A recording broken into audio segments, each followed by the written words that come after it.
Maligayang pagdating sa Ever After Tales, ang tahanan ng mga kwentong puno ng pag-ibig, pagsubok at masayang wakas.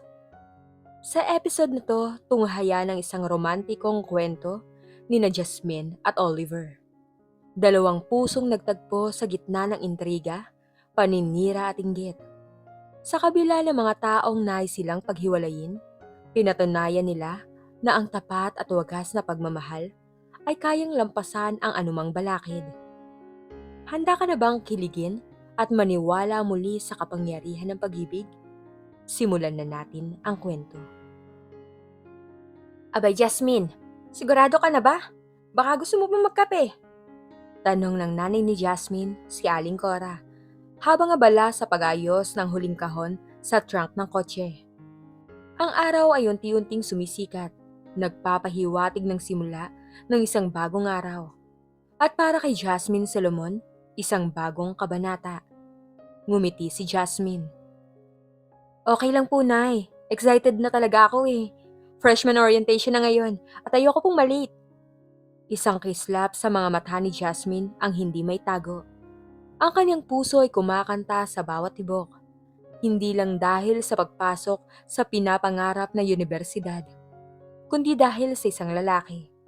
Si Miko de la Fuente. Matagal na niyang crush si Miko. Simula pa nung high school at heto sila ngayon. Magkasintahan at sabay na papasok sa kolehiyo. Ito na nga ang perpektong simula ng kanyang adulting phase. Alam ko anak.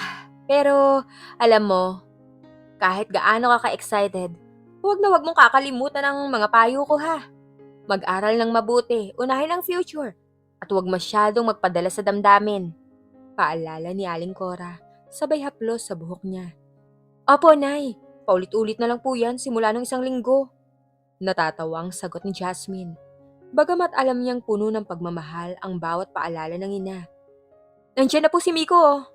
Kumaway si Miko mula sa gate. Naka-t-shirt at maong. Naglalakad palabas ng kotse niya. Mukha siyang modelo ng isang clothing brand. Guwapo, matangkad at may ngiting nakakatunaw. Agad na sumilay ang ngiti sa labi ni Jasmine. Tara na mahal, sabi ni Miko, inakbayan si Jasmine pagdating sa kanila. Malilit na tayo sa orientation, baka hindi na tayo magkatabi. Wala nang kapi-kapi Miko ha, ingatan mo ang anak ko, bili ni Aling Cora, bahagyang napangiti sa pag-ibig ng dalawa. Opo naman po tita, ako na po ang bahala kay Jasmine, sagot ni Miko malapad ang ngiti. Nagpaalam sila kay Aling Cora at sumakay sa kotse ni Miko. Habang nagmamaneho, hindi malis ni Jasmine ang tingin kay Miko. Narito na sila, magkasama, nagsisimula ng panibagong buhay. Salamat Miko, bulong ni Jasmine. Para saan mahal? Tanong ni Miko tumitingin sa kalsada. Sa lahat, sa paghatid, sa pagiging nandyan. Pakiramdam ko sobrang swerte ko sa'yo. Sus, ikaw naman. Siyempre naman mahal kita Jasmine. Kahit anong mangyari, tayo pa rin di ba? Tumango si Jasmine. Ang puso'y bumibilis sa bawat salita. Oo, tayo pa rin. Pagdating sa universidad, bumungad sa kanila ang isang malaking campus. Puno ng mga estudyanteng may iba't ibang kulay ng uniforme, muka at pangarap. Ang bulwagan kung saan gaganapin ang orientation ay nagkalat sa mga bagong estudyante. Puno ng enerhiya at pag-asa. Humanap sila ng upuan sa gitna, magkatabi at magkahawak kamay. Kinakabahan ako, bulong ni Jasmine kay Miko. Bakit naman? Nandito lang ako, sagot ni Miko, mahigpit ang hawak sa kamay niya. Puno ng mga pagbati mula sa iba't ibang opisyal ng universidad ang buong orientation. Ipinaliwanag ang mga patakaran, mga schedule, at lahat ng kailangan nilang malaman. Sa huling bahagi, isang faculty member ang nagtalumpati tungkol sa kahalagahan ng pagiging responsable at pagiging tapat hindi lang sa pag-aaral, kundi pati na rin sa personal na buhay. Nararamdaman ni Jasmine ang paghawak ni Miko sa kanyang kamay, na tila ba sinusuportahan siya sa lahat. Nang matapos ang orientation, naglakad-lakad muna sila ni Miko para libutin ang university. Ang dami nilang napag-usapan tungkol sa mga kurso, sa kanilang mga pangarap, at sa mga magiging kaibigan nila. Nagplano pa sila ng isang celebration party para sa kanilang bagong simula. Doon tayo sa apartment ko, gusto mo? Tanong ni Miko. Wala pa kaming kasama doon, pero dadating din ang mga kaibigan ko. Magsasama rin ako ng mga kaibigan ko na kapwa natin freshmen. Nagalangan si Jasmine. Hindi ko alam, Miko. Baka magalit si Mama. Baka mahuli ako ng pag-uwi. Dali na mahal, saglit lang naman. Parang welcome party lang. Pang chill lang. Pilit ni Miko, kumindat. Konti lang naman kami. Mga kaibigan ko lang sa high school na dito rin nag-enroll. At dahil sa pag-ibig na nararamdaman, hindi nakatanggi si Jasmine. Sige, saglit lang ha. Oo naman mahal, sa'yo pa ba? Pagdating sa apartment ni Miko, maliit lang ito pero malinis. Mayroon ng ilang kaibigan si Miko doon, mga lalaki at babae. Halos lahat mukhang mas matanda sa kanila. Nagsimula ng uminom ang ilan, habang nagpapatugtog ng malakas na musika si Miko. Miko, akala ko konti lang tayo. Bulong ni Jasmine, bahagyang naasiwa sa dami ng tao. Ganito talaga pag party mahal. Darating at darating ang iba. Sagot ni Miko sabay bigay sa kanya ng isang baso ng juice. Huwag ka mag-alala, nandito lang ako. Uminit ang katawan ni Jasmine habang tumatakbo ang oras. Nagsasayawan ng mga tao, nagtatawanan at nag-iingay. Sinusubukan niyang maging komportable, pero nalulunod siya sa sigla ng kapaligiran. Nakita niya si Miko na nakikipag-usap sa isang grupo ng mga babae. Malapad ang ngiti. Hindi naman siguro masama, kaibigan niya lang siguro.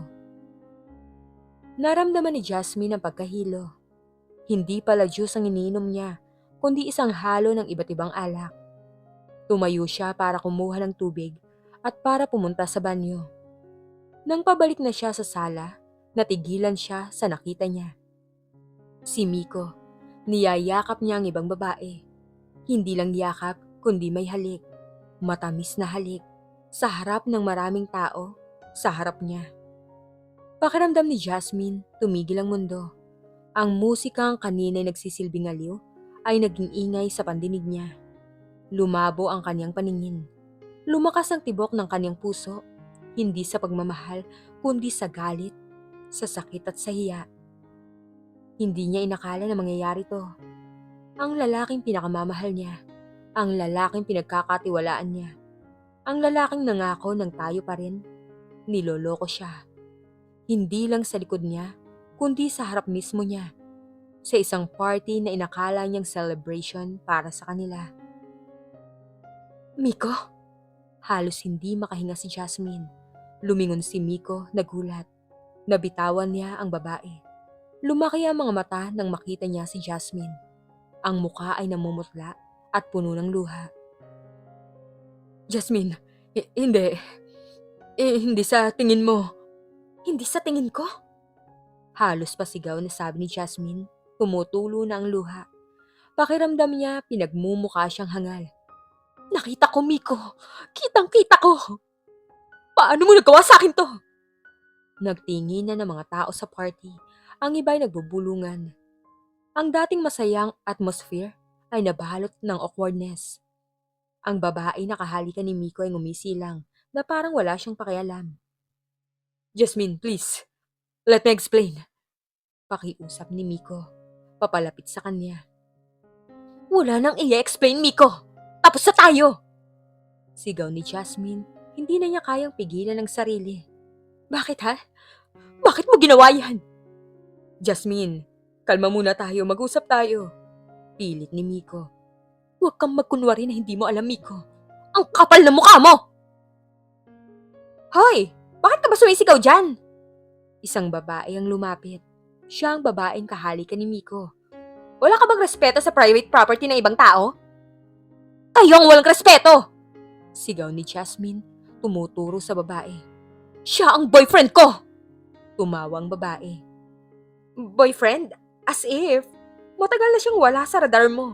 Saka halata namang hindi kanya gusto. Kita mo naman, kami na magkasama.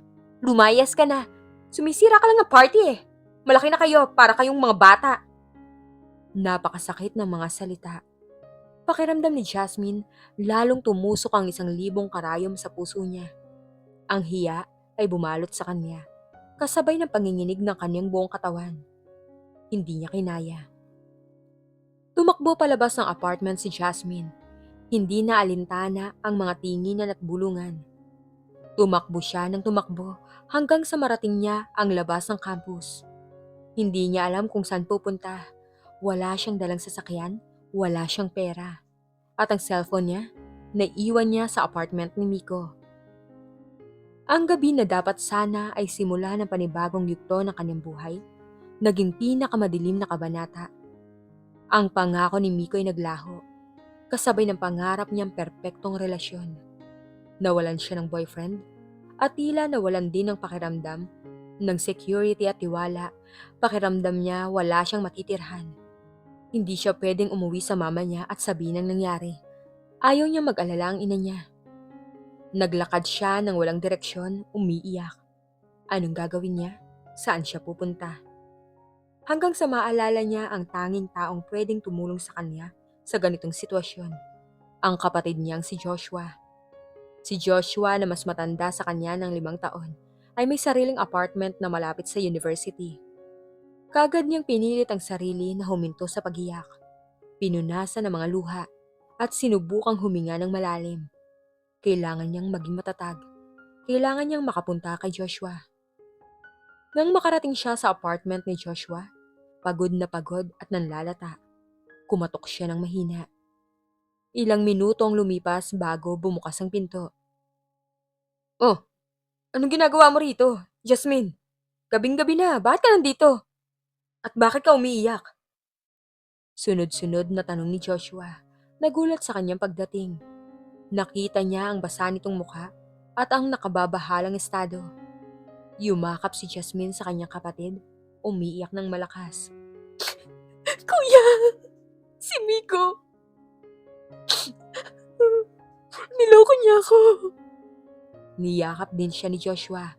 Hinihimas ang likod niya. Halika, pumasok ka muna. Mag-usap tayo sa loob. Pumasok sila sa apartment. Paglingon ni Jasmine, may nakita siyang nakaupo sa sofa.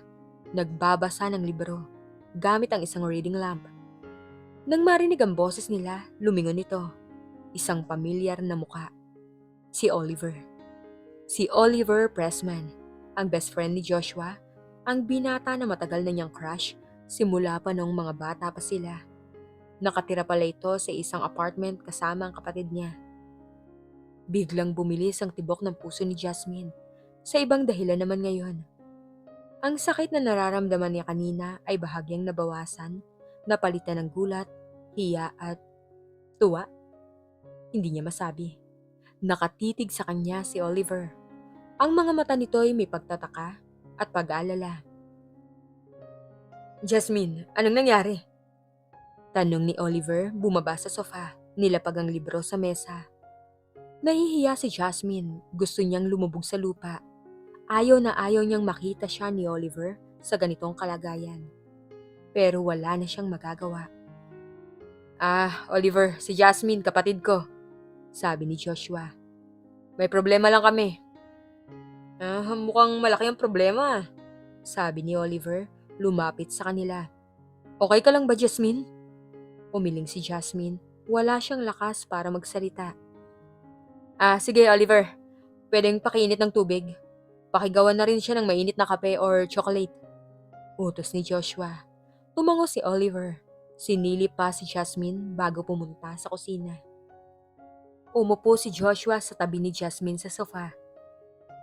Okay, ano ba talaga nangyari? Mahinahon na. Pwede mo bang sabihin sa akin ng dahan-dahan?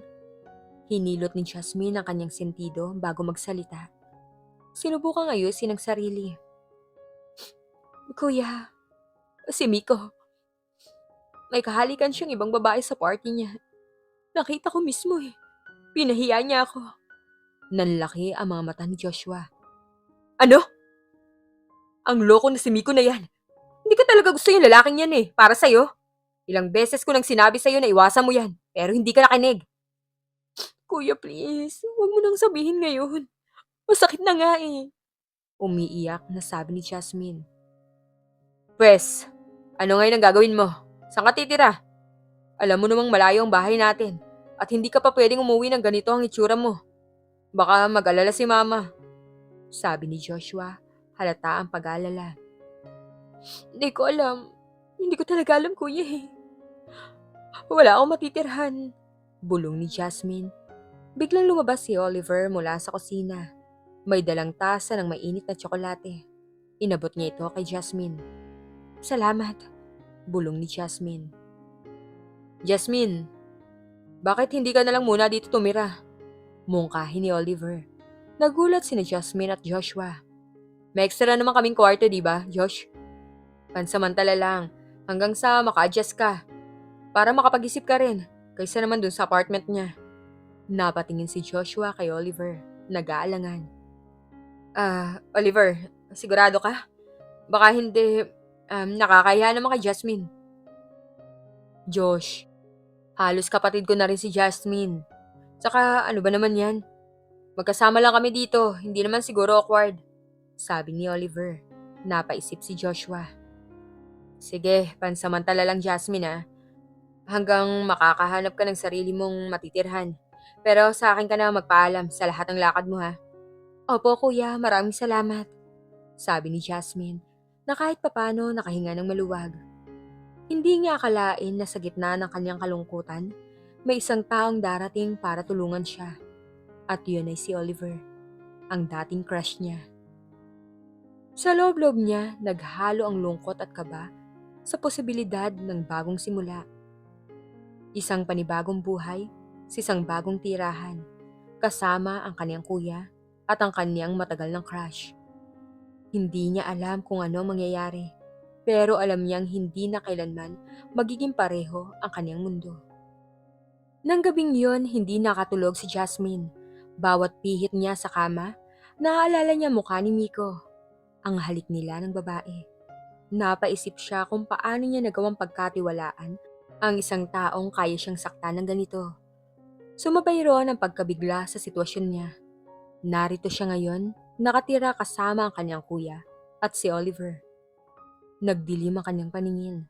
Ang dating perpektong simula, naging abot langit ng bangungot. Pero sa gitna ng lahat ng ito, may isang munting ilaw na sumisilip. Ang presensya ni Oliver. Hindi niya alam kung paano niya haharapin ang araw bukas. Ngunit alam niyang kailangan niya magpatuloy. Para sa kanyang sarili.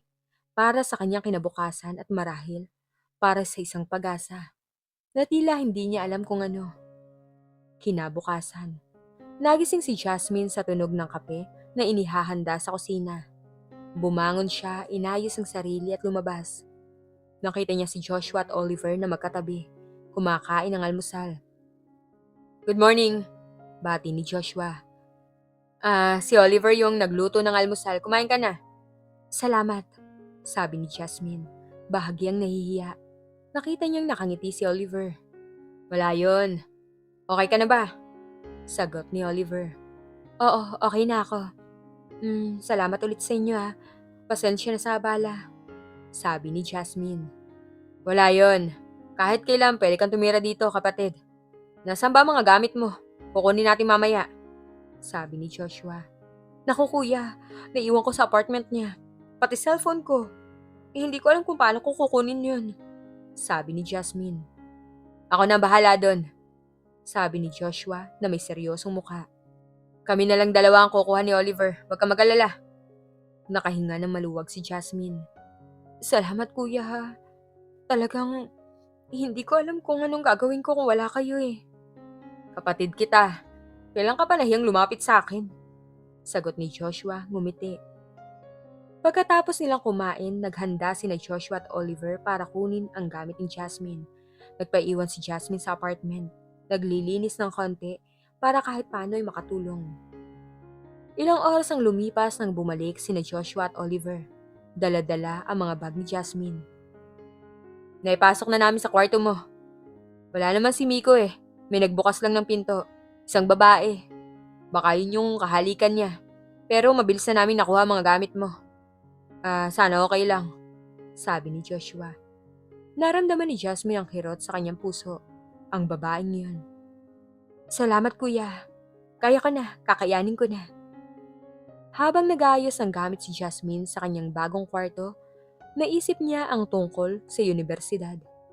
Dapat ay pupunta siya sa kanyang mga klase ngayon. Ngunit paano? Matapos ang lahat ng nangyari, paano siya haharap sa kanyang mga kaklase? Paano na kung nandun si Miko? Nang malaman ni Joshua ang mga klase ni Jasmine, sinabi niya na sasamahan muna siya sa unang araw. Huwag kang mag-alala, Jasmine. Nandito lang ako. Tsaka mag-aaral ka. Kaya mo yan. Pumasok sila sa university. Hindi maiwasan ni Jasmine na lingunin ng ibang estudyante. Siguro dahil sa nangyari kagabi sa party. Bawat tingin, bawat bulungan, parang isang patalim na tumutusok sa kanya. Nang makarating sila sa kanyang unang klase, nagulat si Jasmine nang makita niya si Oliver na nasa harap, naghahanda ng projector. Oliver, anong ginagawa mo rito? Tanong ni Jasmine. Ngumiti si Oliver. Ako pala ang teaching assistant sa klase na to. Professor's assistant, kung gusto mong itawag. Napao lang si Jasmine. Hindi niya inakala na magiging magkatrabaho sila o magiging guro niya pa sa loob ng silid-aralan. Ang kanyang crush, ang kanyang guro. Ano ba naman to? Sa loob ng klase, naramdaman ni Jasmine ang panibagong kaba. Halos hindi siya makatingin, pero sa tuwing titingin siya kay Oliver, may kakaiba siyang nararamdaman. Isang halo ng kagaanan at hiya. Habang nagtuturo si Oliver, naririnig niya ang mga bulungan ng ibang estudyante sa likod niya. Siya yan, di ba? Yung sinasabi ni Angelica na niloko ni Miko. Oo, ang kapalit ng beauty queen na si Angelica sa isang party. Kala mo pa naman girlfriend niya. Kawawa naman. Biglang nanlambot ang tuhod ni Jasmine. Angelica? Yun pala ang pangalan ng babae. At ang mga bulungan parang apoy na sumusunog sa kanyang pagkatao. Pakiramdam niya, pinapalaya siya sa espasyo na to. Nang matapos ang klase, mabilis na lumabas si Jasmine. Ayaw niyang harapin ang sino man. Ngunit bago pa siya makalabas, naramdaman niya ang isang kamay na humawak sa kanyang braso. Jasmine, pwede ba tayo mag-usap? Tanong ni Oliver. Napatingin siya kay Oliver. Ang mga mata nito'y malungkot. Sige. Gulong-gulo si Jasmine. Inakay siya ni Oliver sa isang tahimik na sulok ng campus, malayo sa mga matang mapanira. Okay ka lang ba? Narinig ko yung mga bulungan, sabi ni Oliver. Tumulo ang luha ni Jasmine. Hindi, Oliver. Hindi ako okay. Pakiramdam ko lahat sila tumitingin sa akin eh. Pinagtatawanan ako. Huwag mong intindihin yung mga sinasabi nila. Wala silang alam sa nangyari, sabi ni Oliver marahan. Importante, alam mo yung totoo. At alam kong hindi ka nagkulang. Ang mga salitang yun ay nagbigay ng kahit konting ginhawa kay Jasmine. Ang isang tao na dati ay nasa kanyang mga pangarap lang, ngayon ay narito sa harap niya. Inaalalayan siya. Salamat, Oliver. Salamat sa lahat. Wala yun, Jasmine. Magkaibigan tayo. Saka, di ba, PA mo ko. Kailangan kitang tulungan. Ngumiti si Oliver. Isang ngiting nagbigay ng init sa puso ni Jasmine. Sa mga sumunod na araw, naging routine na kay Jasmine ang pagpasok sa universidad, ang pagharap sa klase ni Oliver, at ang pagiging TA nito. Unti-unting gumagaling ang kanyang sugat sa puso. Bagamat hindi pa rin nawawala ang sakit na dulot ni Miko at ang hiya sa mga bulungan, nakikinig siya sa payo ni Oliver, na labanan ng mga ito at patunayan ang kanyang sarili. Naging mas malapit siya kay Oliver. Madalas silang nagkikita sa apartment, sa klase, at minsan, nagkakasabay din sila sa library at cafeteria. Jasmine, sa tingin mo, tama ba ang sagot ko dito sa problem number 3? Tanong ni Oliver habang nasa library sila, nagre-review. Nakatitig si Oliver sa kanya, nag-aantay ng sagot. Teka, tingnan ko, sabi ni Jasmine bahagyang namumula. Ang lapit ng mukha ni Oliver sa kanya at ang amoy ng kolon nito, nakaka-distract. Oo, tama. Magaling ka naman talaga, Oliver. Hindi naman, sadyang magaling ka lang talagang magturo, Ma'am TA. Ngumiti si Oliver. Ang tawag na Ma'am TA, parang biro na naging tawagan na nila. Unti-unting nahuhulog ang loob ni Jasmine kay Oliver. O baka, mas lalo lang siyang nahulog. Ang dating crush na inakala niyang imposible, tila nagiging mas posible ngayon. Pero, may takot pa rin siya. Takot na masaktan ulit. Takot na mapahiya ulit. Isang araw, habang nasa kantin sila ni Oliver, bumungad sa kanila ang isang grupo ng mga babae. Pinangungunahan ni Angelica. Eleganteng-elegante si Angelica. May make-up na pangmodelo at may alahas na kumikinang. Parang siya ang reyna ng universidad, kasama ang kanyang mga alipores. "Oh, look what we have here," sabi ni Angelica, may ngisi sa labi. "Ang pambansang takas, kasama ang pambansang paborito." Nagkaroon ng awkward silence sa kantin. Pinutol yun ni Angelica nang tumawa siya ng malakas at sumunod ang mga kaibigan niya. "Anong kailangan mo, Angelica?" Tanong ni Oliver, kalmadong boses. "Wala naman, Oliver, my loves. Nakikita ko lang kayo. At ano naman ang ginagawa mo sa babaeng yan? Huwag kang magpababa ng standards mo. Yan ang ex-girlfriend ng Miko ko. Sabi niya, bird na raw siya sa babaeng yan. Walang kakwenta-kwenta." Nanginig ang katawan ni Jasmine. Ang mga salita ni Angelica ay parang dumudurog sa kanya. Ang salitang Miko ko ay lalong nagpatindi sa sakit. "Angelica, tigilan mo yan," mariin na sabi ni Oliver. "Bakit? Totoo naman, di ba? Lumalabas lang ang totoo. Kaya nga niloko ka kasi hindi ka sapat." Pagpapatuloy ni Angelica. Lumapit pa kay Jasmine. "Look at her, Oliver. She's pathetic. Hindi man lang magawang magsalita. Kawawa ka naman, Jasmine Solomon. Hindi mo man lang nagawang ipagtanggol ang sarili mo." Tumayo si Jasmine, puno siya ng galit, sakit at kahihiyan. Pero sa pagkakataong ito, hindi niya hahayaang magpatalo. "Wala kang alam, Angelica," mahina niyang sabi pero puno ng diin. "Wala kang alam sa nangyari at wala kang karapatang husgahan ako." Biglang tumawa si Angelica. "Oh, look! Nagsalita siya!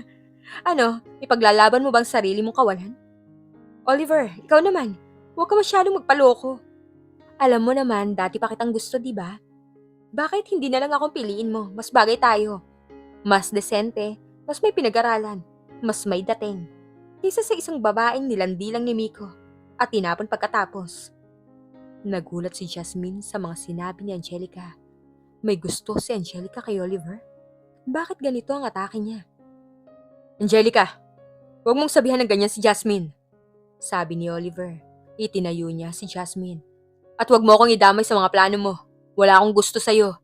At huwag mong gamitin si Jasmine para lang sa kung anumang trip mo." "Oh, really? Oliver, my dear. Tingnan mo sarili mo. Masyado ka mabait sa lahat. Alam mo naman, nagka-istorya tayo nun, di ba? Bakit hindi na lang natin ibalik? Mas magiging masaya ka sa akin." Sabi ni Angelica, sabay hawak sa braso ni Oliver.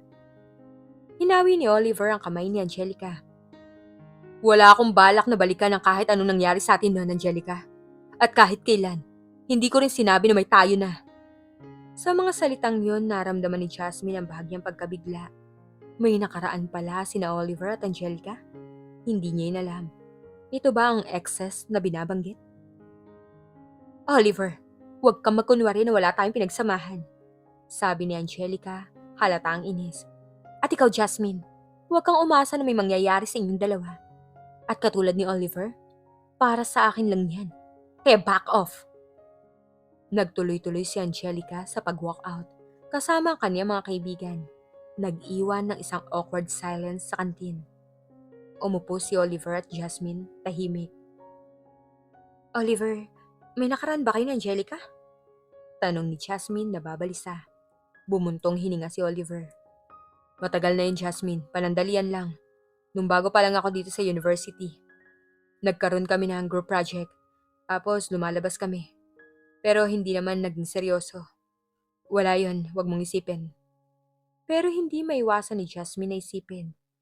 Kung hindi naging seryoso, bakit ganito ang pag-aasal ni Angelica? Hindi kaya may mas malalim pa sa mga sinabi ni Oliver? Nagsimula siyang mag-alinlangan, hindi lang sa nararamdaman niya para kay Oliver, kundi pati na rin sa tiwala niya sa ibang tao. Ang nakaraan ni Oliver kay Angelica ay parang isang balakid, isang nakatagong katotohanan na baka maging dahilan ng mas malaking problema. Nagsimula ang panibagong hamon para kay Jasmine, hindi lang sa kanyang sakit sa puso, kundi pati na rin sa kanyang pagdududa. May kakayahan ba siyang harapin ang lahat ng ito? Lalo na kung ang kanyang puso ay nagsisimula ng bumalik sa dati. Pero sa maling tao naman kaya? O tama? Isang gabi, habang nag-aaral si Jasmine sa sala, lumapit sa kanya si Joshua. Jazz, kumusta ka na? Okay ka lang ba talaga dito? Tanong ni Joshua. Oo naman kuya, okay lang ako, bakit? Wala naman, napansin ko lang parang masaya ka na ulit. Lalo na pag kasama mo si Oliver. Bahagyang namula si Jasmine. Siyempre naman kuya, ang laki ng tulong niya sa akin, saka mabait naman si Oliver. Alam ko, best friend ko yan eh. Kaya kilala ko na yan. Pero Jazz, seryoso lang. Huwag kang magpapaloko ulit ha. Alam mo namang mahal na mahal kita, ayaw kita masaktan ulit. Naramdaman ni Jasmine ang pag-alala ni Joshua. Opo kuya, hindi na po ako magpapaloko, promise. Ngunit sa loob-loob niya, nag-aalala rin siya. Alam niyang may nararamdaman na siya para kay Oliver. Pero paano kung hindi ito ang tamang oras? Paano kung nagmamadali lang siya? At paano kung may problema pala si Oliver na hindi niya alam? Ang mga salita ni Angelica tungkol sa nakaraan nila ni Oliver ay hindi niya maalis sa kanyang isipan. Kailangan niyang malaman ang totoo. Kung matututo siya mula sa nangyari kay Miko. Kailangan niya maging matalino at huwag padalos-dalos. Kinabukasan, sa klase nila ni Oliver, napansin ni Jasmine na may kakaiba sa kanya. Tahimik siya at madalas na nakatulala habang nagpapaliwanag. Nang matapos ang klase, hindi na siya nag-atubiling lapitan si Oliver. Oliver, pwede ba tayo mag-usap? Tiningnan siya ni Oliver nang may pagtataka. O naman Jasmine, may problema ba sa assignment? Hindi, tungkol sa inyo ni Angelica. Ano ba talaga nangyari? Bumuntong hininga si Oliver. Jasmine, hindi naman yun gaano ka-importante. Basta hindi naging maganda ang pagtatapos. Pero bakit? Bakit niya sinasabi na, Oliver, my loves? At bakit niya sinasabing may pinagsamahan kayo? May pinagsamahan ba talaga na hindi mo sinasabi sa akin? Napaupo si Oliver sa isang upuan. Okay, sige, sasabihin ko na. Kasi ayoko lang na mag-isip ka ng kung ano-ano. Dapat kasi sinabi mo na lang sa akin noon pa eh. Nagtatampong sabi ni Jasmine.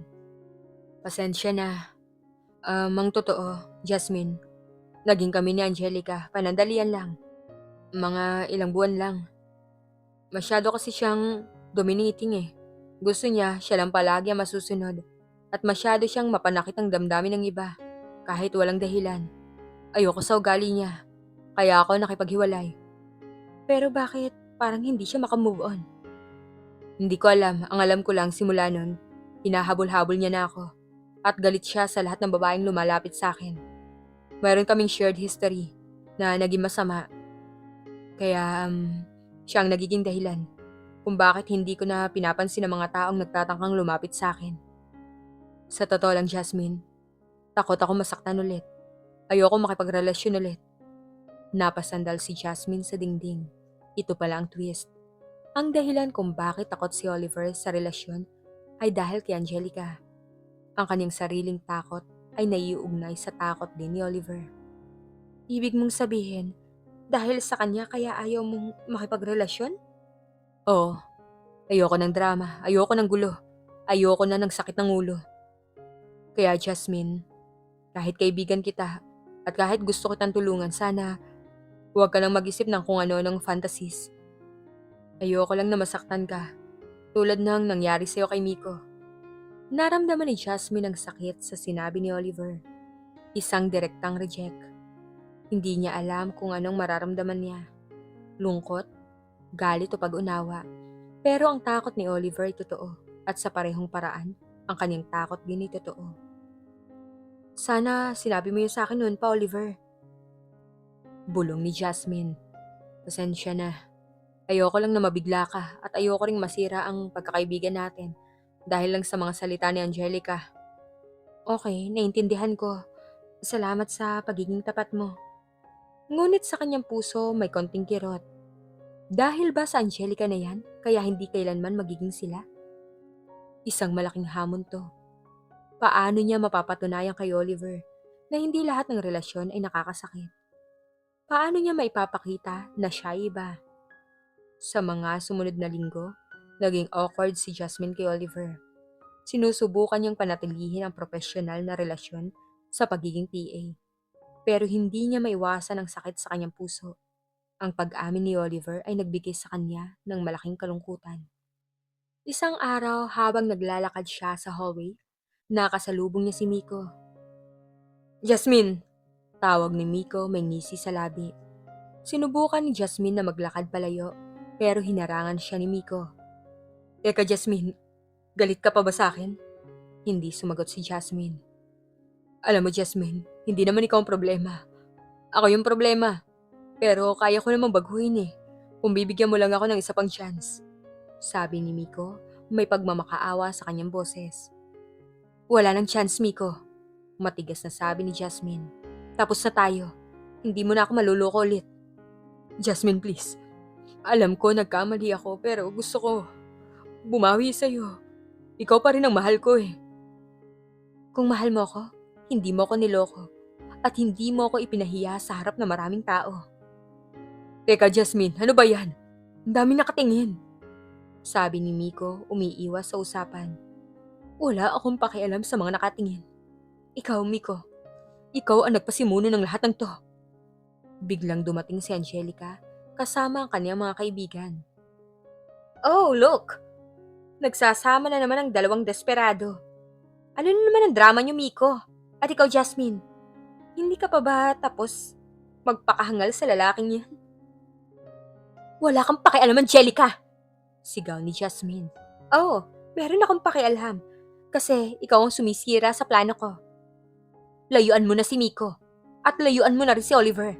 Kasi, for your information, bumabalik na si Oliver sa akin. At babalik din si Miko sa akin. Sila ang destiny ko. Biglang nagdilim ang paningin ni Jasmine. Ito pala ang plano ni Angelica. Hindi lang niya gustong sirain ang buhay niya, kundi pati na rin ang pagkakataon nila ni Oliver. Wala kang alam, Angelica, at hindi ka kailanman magtatagumpay.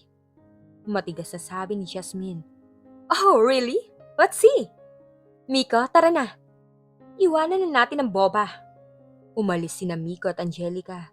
Nag-iwan ng isang naiwan at nasasaktang Jasmine. Narito na naman siya. Pinahiya na naman. Pinanindigan na naman ang pagiging desperado. Biglang lumapit sa kanya si Oliver. Jasmine, okay ka lang ba? Hindi, Oliver. Hindi ako okay. Hindi ko na alam ang gagawin ko. Lahat sila pinagtutulungan ako. Niyakap ni Oliver si Jasmine. Jasmine, nandito lang ako. Huwag kang matakot. Sasamahan kitang labanan sila. Ang yakap na yon, ang mga salitang yon, nagbigay ito ng lakas kay Jasmine. Sa gitna ng lahat ng gulo at sakit, narito si Oliver, ang kanyang matagal ng crush, ang kanyang guro, ang kanyang kaibigan, ang kanyang sandalan. Sa mga sandaling yon, alam ni Jasmine na kailangan niyang lumaban. Hindi lang para sa kanyang sarili, kundi para na rin sa pag-asa na sana, sa huli, maging sila ni Oliver. Pero paano? Paano niya lalabanan ang lahat ng balakid? At paano niya mapapatunayan kay Oliver na ang pag-ibig ay hindi laging nakakasakit? Ang araw ng university's annual spring festival ay dumating. Ito ang pinakamalaking event sa campus, kung saan nagtatayo ang iba't ibang organisasyon ng booth. May mga palaro, at gabi may concert. Para sa mga freshmen, isa itong pagkakataon para maging bahagi ng komunidad at magkaroon ng mga bagong alaala. Para kay Jasmine, isa itong pagsubok. Matapos ang sunod-sunod na pambabasto sina Angelica at Miko, hindi niya alam kung paano siya haharap sa publiko. Jasmine, sasama ka sa booth namin? Tanong ni Oliver, habang nag-aayos sila ng mga materyales para sa math club booth. Bilang isang TA at dating aktibong miyembro, abala rin siya sa paghahanda. Hindi ko alam, Oliver, baka kasi, um, andun si Angelica? Sagot ni Jasmine bahagyang napayuko. Kung nandun siya, ano naman? Hindi ka ba lalaban para sa karapatan mo? Jasmine, hindi mo kailangang magtago. Wala kang masamang ginawa. Ang mga salita ni Oliver ay parang nagbigay ng apoy sa puso ni Jasmine. Tama siya. Bakit siya magtatago? Wala siyang kasalanan. Sasama ako. Matigas niyang sabi. Yan ang Jasmine na kilala ko. Ganyan, fight! Sa araw ng festival, napakakuli ng campus. Maraming estudyante, puno ng tawanan at ingay. Nakasuot si Jasmine ng isang simpleng summer dress. Ngunit dama niya ang bawat tingin na dumadaan sa kanya. Ramdam niya rin ang presensya ni Miko at Angelica. Nasa math club booth sila ni Oliver. Nag-aasikaso ng mga palaro na may kinalaman sa matematika. Nakita niya si Angelica na papunta sa kanilang direksyon. Kasama ang kanyang mga alipores at si Miko na nakasunod sa likod. Mukhang may masama na naman silang balak. Oh, look! Nagsisipag ang mag-TA. Sarkastikong sabi ni Angelica. Ano, math club? Kaso ba yan? Bakit hindi love problems ang gawin yung booth? Para naman sana matulungan niyo si Jasmine na makahanap ng bagong boyfriend. Kasi halata namang walang gusto sa kanya. Nakaramdam si Jasmine ng pagkapahiya. Ngunit bago pa siya makasagot, nagsalita si Oliver. Angelica, kung wala kang magandang sasabihin, pwede bang lumayo ka na lang? Sabi ni Oliver, kalmadong boses ngunit may diin. Bakit, Oliver? Nagsasabi lang ako ng totoo. Hindi ba, Miko? Tanong ni Angelica, tiningnan si Miko. Tumango si Miko, ngumisi. Oo naman, pero Jasmine, kung gusto mo, pwede ka pa rin bumalik sa akin. Alam mo naman, sayang ang beauty mo kung wala kang kasama. Umawa ang mga kaibigan ni Angelica. Ang mga tingin ng ibang estudyante, nakadirekta na sa kanila. Miko, tigilan mo yan. Sabi ni Jasmine, puno ng galit. Wala ka ng karapatang mangialam sa buhay ko. Oh, talaga? Bakit? May bago ka na ba? Ngumisi si Miko na parang may alam. Si Oliver ba? Hindi ba nilagay ka lang niya sa friend zone? Ang pathetic talaga. Sa mga sandaling yun, ang galit ni Jasmine ay umabot sa kanyang dulo. Sa gitna ng festival, sa harap ng maraming estudyante, hindi na niya kinaya. Miko, hindi mo na ako kilala. Hindi na ako yung Jasmine na niloko mo. At alam mo, hindi ka karapat-dapat pag-aksayahan ng oras. Sabi ni Jasmine, diretsong tingin kay Miko. At Angelica, kung akala mo, nasa pamamagitan ng paninira mo. Sisikat ka? Nagkakamali ka. Ang katulad mo, walang mararating. Kasi, puno ka ng inggit at kasinungalingan. Nagulat si Miko at Angelica sa tapang ni Jasmine. Hindi nila inakala na sasagot ito. At Oliver, tungkol sa nangyari sa atin, sa pagiging takot mo sa relasyon dahil sa kanya. Patuloy ni Jasmine, lumingon siya kay Oliver. Hindi ako susuko. Kasi naniniwala ako na ang pag-ibig hindi laging nakakasakit. At kaya kong patunayan sa iyo yan. Naramdaman ni Oliver ang pagkabigla sa mga sinabi ni Jasmine. Ang mga mata nito, puno ng pagdedetermina. Oh, really? Masyado ka namang kumpiyansa. Oliver, my dear, alam ko ang kahinaan mo. Sabi ni Angelica, naninigas ang muka. At yung Jasmine mo, walang laban sa akin yan. Kasi alam ko ang lahat ng sikreto mo. At kaya kong sirain ang career mo dito sa university. Biglang nagsalita si Oliver. Angelica, tigilan mo na. Ang gusto ko lang maging masaya. At hindi mo na ako mapipigil sa mga desisyon ko. Huwag kang magkunwari na hindi ka pa rin apektado sa akin, Oliver. At huwag mo sabihin, hindi mo ako pinupuntahan paggabi. Sabi ni Angelica, may ngisi sa labi. Nagulat si Jasmine sa sinabi ni Angelica. Napatingin siya kay Oliver, nagdududa. Anong ibig mong sabihin, Angelica? Tanong ni Jasmine. Alam mo ba, Jasmine? Si Oliver, binibisita niya pa rin ako sa apartment namin. Sinasabi niya na namimiss niya ako. Sinasabi niya, ako pa rin na mahal niya. Dati pa niya akong inuunahan eh. Pero at the end of the day, sa akin pa rin siya babalik. Sabi ni Angelica, may pagmamalaki. Naramdaman ni Jasmine ang pagkabigla. Naramdaman niya ang panibagong sakit sa puso. Totoo ba? Ginawa ba yun ni Oliver? Hindi, Jasmine. Hindi totoo yan. Sabi ni Oliver, punong-puno ng galit. Nagsisinungaling siya. Oh, really? Bakit hindi mo sabihin na hindi mo ako hinatid paggabi sa apartment namin? At bakit hindi mo sabihin na, matagal ka rin nagstay doon? Pilit ni Angelica. Biglang bumulong si Miko kay Angelica. Kung saan-saan ka pa nagpupunta, Oliver? Hindi mo lang alam. Maraming na-witness. Dagdag pa ni Angelica at ngumisi. Naramdaman ni Jasmine ang pagtataksil. Nag-flashback sa kanya ang mga sinabi ni Oliver na takot siya sa relasyon dahil kay Angelica. Pero bakit ganun? Bakit niya nililinlang ang sarili niya? Oliver, totoo ba yan? Tanong ni Angelica, nanginginig ang boses. Jasmine, hindi. Hindi totoo yan. Nagsisinungaling si Angelica. Sabi ni Oliver lumapit sa kanya. Hindi ko siya pinupuntahan at hindi ko siya hinahatid. Oh, really? Bakit hindi mo sabihin sa lahat na nakita ka ng kaibigan ko na pinupuntahan mo ang apartment ko? At bakit hindi mo sabihin na pinupuntahan mo rin ako sa apartment namin kahit gabi na? At bakit mo sinasabi na namimiss mo pa rin ako? Kaya nga kami gumawa ng plano na sirain ka eh. Biglang namutla si Miko. Plano na sirain si Jasmine? Tanong ni Oliver nagulat. Ngumisi si Angelica. Oo, plano ko. Kasi alam ko, pagkatapos mong hiwalayan ako, gusto mo pa rin ako. Pero alam ko, hindi ka lang makahinga. Kaya ginawa ko lahat ng paraan para sirain ang lahat ng nakasama mo. Alam ko na gusto mo si Jasmine. Kaya ginawa ko lahat ng paraan para sirain ang pagkakataon niya. Kasi ako lang ang nararapat sa'yo. At ako lang ang mamahalin mo. Nagulat si Jasmine sa mga sinabi ni Angelica. Hindi lang pala niya gustong sirain ang buhay ni Jasmine, kundi pati na rin ang relasyon nila ni Oliver. Miko, alam mo bang lahat ng to? Tanong ni Jasmine, tumango si Miko. Halatang ka ba? Oh, ako ang ginamit niya dahil alam niya na gusto ko pa rin si Jasmine. Kaya gumawa ako ng paraan. Dahil ayoko rin na mapunta si Jasmine sa iba. Hindi ko alam na ganito ang kalalabasan. Pasensya ka na, Jasmine. Nahulog sa lupa si Jasmine. Ang lahat ng pagtataksil, ang lahat ng kasinungalingan, ang lahat ng sakit, bumalik sa kanya. Ang plano ni Angelica, mas malalim kaysa sa kanyang inaakala. Hindi lang to tungkol sa selos, kundi tungkol sa pagmamay-ari at pagkontrol. Miko, bakit mo ginawa sa akin yan?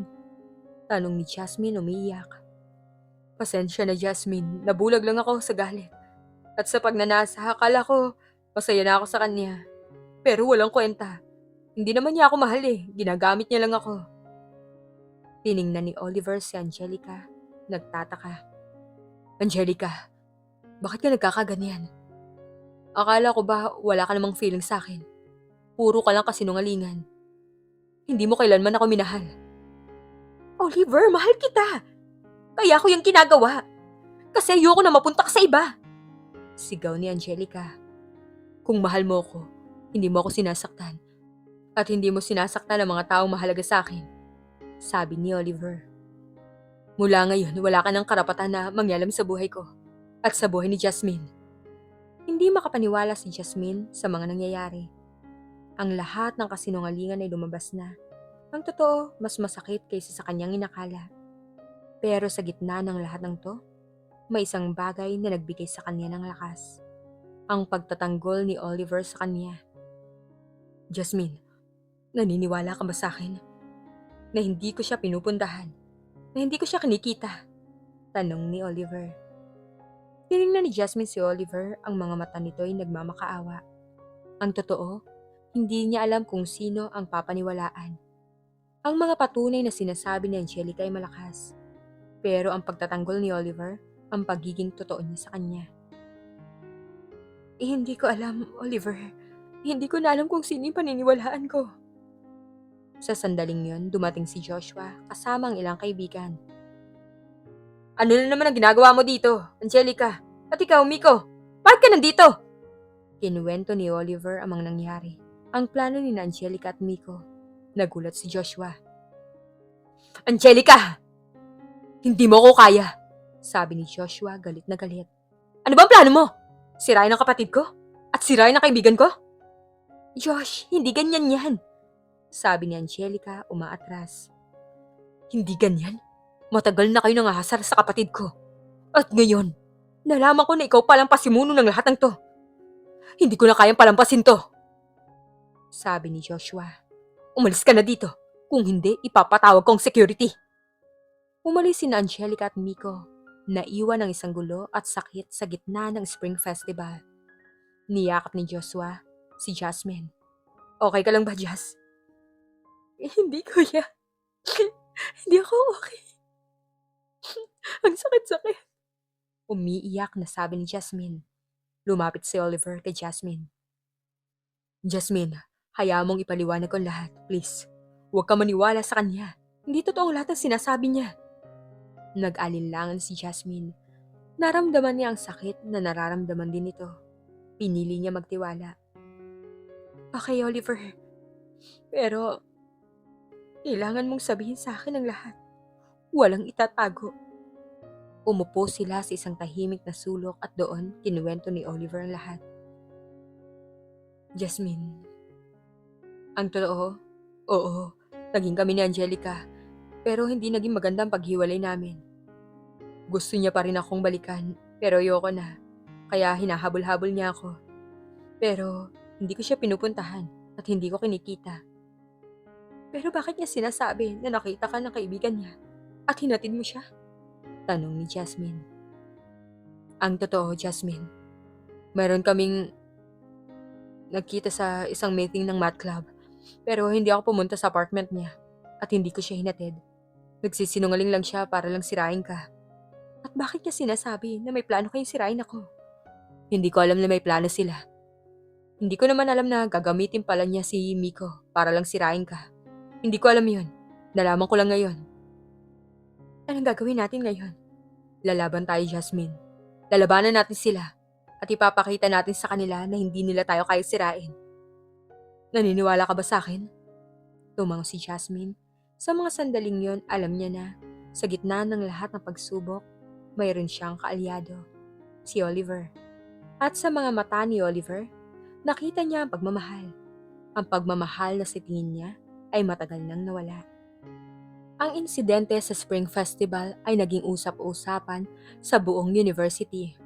Mula sa mga bulungan, naging lantad na ang panloloko ni Miko at ang mga intriga ni Angelica. Ngunit sa halip na lalong masira si Jasmine, ang tapang na ipinakita niya sa harap ng lahat, nagbigay sa kanya ng respeto mula sa ibang estudyante. Maraming nagpakita ng suporta, lalo na ang mga kaibigan ni Joshua. Para kay Jasmine at Oliver, naging mas matatag ang kanilang relasyon. Hindi lang dahil sa pagharap sa mga problema, kundi dahil sa pagiging tapat ni Oliver sa kanyang nakaraan. Naintindihan ni Jasmine ang takot ni Oliver na masaktan ulit. At pinili niyang maging ang taong magpapatunay na ang pag-ibig ay hindi laging nagdudulot ng sakit. Isang gabi habang nasa rooftop ng isang apartment, nakaupo sa ilalim ng mga bituin, nag-usap sila ni Jasmine at Oliver. Oliver, salamat ha. Para saan, Jasmine? Sa lahat, sa pagtitiwala, sa pagtatanggol mo, at sa pagiging totoo mo sa akin. Salamat kasi naging matapang ka at dahil doon, naging matapang din ako. Jasmine, hindi naman ako naging matapang dahil sa akin lang. Naging matapang ako dahil sa'yo kasi ikaw ang nagbigay sa akin ng lakas. Biglang nagsalita si Oliver. Jasmine, matagal ko na itong gustong sabihin sa'yo. Simulat sa pool sa tuwing nakikita kita, may kakaiba kasi ako nararamdaman eh. Pero dahil sa nakaraan ko, natakot ako. Natakot akong masaktan ka. Natakot akong masaktan ulit. Pero Jasmine, ikaw ang nagpatunay na hindi lahat ng pag-ibig nakakasakit. Ikaw ang nagpapatunay na may pag-asa. Ikaw ang nagpapatunay na mayroong totoo. Kaya, Jasmine Solomon, mahal kita. Gusto kong maging seryoso sa'yo. Kaya, pwede bang bigyan mo ako ng pagkakataon? Bigyan mo ako ng pagkakataon na patunayan sa'yo na karapat-dapat ako. Tumulo ang luha ni Jasmine, ngunit luha ng kaligayahan. Ang kanyang pangarap, ang kanyang matagal ng crush. Narito sa harapan niya, umaamin ng pagmamahal. Oliver Pressman, matagal na kitang gusto eh. Simula po nung mga bata pa tayo. At ngayon, alam kong mahal kita. At oo, bibigyan kita ng pagkakataon. Salamat, Jasmine. Pangako, hindi kita sasaktan. At hindi kita lolokohin. Pangako din. Sa gitna ng mga bituin, nagsimula ang isang bagong kabanata sa buhay ni Jasmine at Oliver. Naging opisyal ang relasyon nila. Sa una, nagulat ang marami, lalo na si Joshua. Alam mo, Oliver, kung sasaktan mo ang kapatid ko, ako makakalaban mo. Hindi, kuya. Mahal ko si Jasmine at hindi ko siya sasaktan. Sa paglipas ng panahon, lalong lumalim ang pagmamahalan ni Jasmine at Oliver. Bagamat may mga tingin pa rin mula sa iba, lalo na mula sa sorority. Hindi na sila apektado. Si Angelica at Miko unti-unting nawala sa sirkulasyon ng kanilang buhay. Bagamat paminsan-minsan ay nakikita pa rin sila, hindi na sila nakakagulo. Ang mga intriga at paninira nila ay naging bahagi na lang ng kanilang nakaraan at nagpatibay sa relasyon ni Jasmine at Oliver. Sa huling taon nila sa university, nagsimulang magplano si Jasmine at Oliver ng kanilang kinabukasan. Ang mga dating problema na pinagdaanan nila, naging patunay lang sa lakas ng kanilang koneksyon. Ang mga sugat ni Jasmine mula sa nakaraan, tuluyan ang naghilom.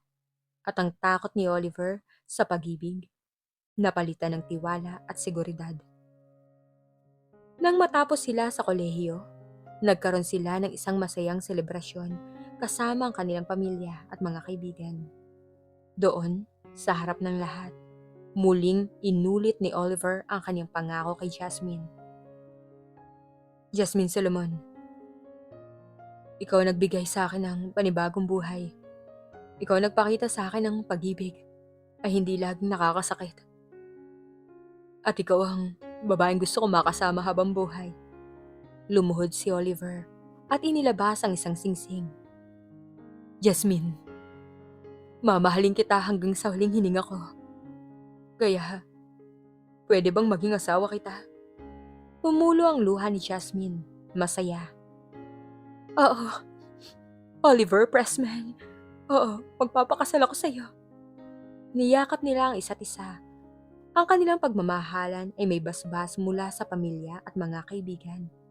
Ang ending ng kanilang kwento, hindi lang isang masayang wakas, kundi isang bagong simula, puno ng pag-asa, pagmamahalan, at isang matatag na koneksyon na nabuo sa gitna ng pagsubok.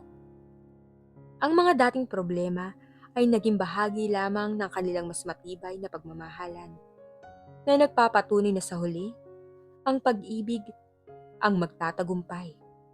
Ang mga bulong ng nakaraan ay napalitan ng hiyawan ng kaligayahan, at ang pangako ng tayo pa rin ay naging isang matibay na katotohanan para kina Jasmine at Oliver. At diyan nagtatapos ang kwento ni Jasmine at Oliver. Isang patunay na ang tunay na pagmamahal ay hindi matitinag ng paninira o inggit. Kung nagustuhan mo ang kwentong ito, huwag kalimutang i-like, i-share at mag-subscribe sa Ever After Tales para sa mas marami pang nakakakilig at makabuluhang love stories. Muli, ito ang Ever After Tales kung saan ang bawat pag-ibig ay may masayang wakas. Hanggang sa susunod na kwento.